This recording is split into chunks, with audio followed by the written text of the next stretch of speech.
one talks enough and then suddenly feels betrayed by language. I think the power of words presumes me in a sense where I sometimes underestimate the level in which I and others can communicate outside of the, modern patterns of communication.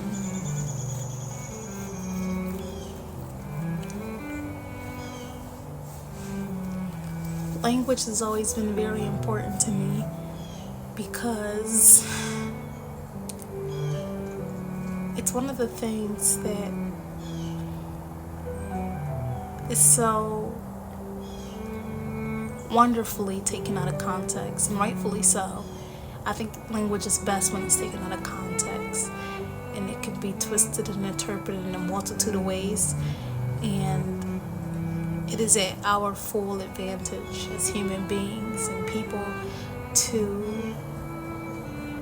translate, transcribe, and find a way to connect or disconnect from a signal that's being sent out to us or that we're receiving. I've pretty much been writing all of my life, and writing and transcribing, and just writing down little notes, little things that that the many occurrences of life whispers back to me. Writing all of that down and then making stories out of them, but never really fully having a conversation with the language itself.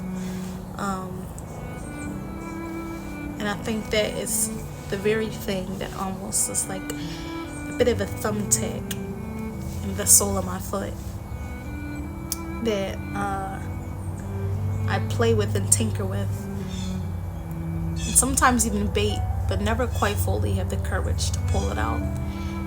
And so I think that the only way I can go about this is by breaking down my form of language, in which the ways that I communicate, but also the ways that I disconnect. And I often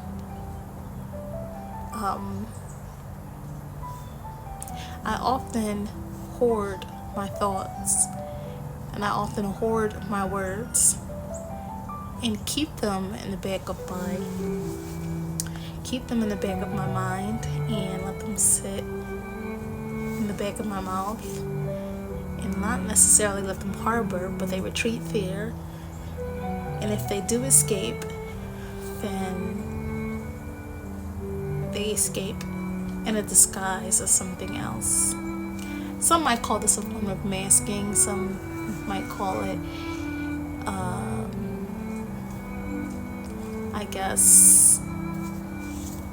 reprising or fixing the first couple of drafts before you send out the finalized copy. But whichever it may be, what stands to be true is that I am a great advocate for language.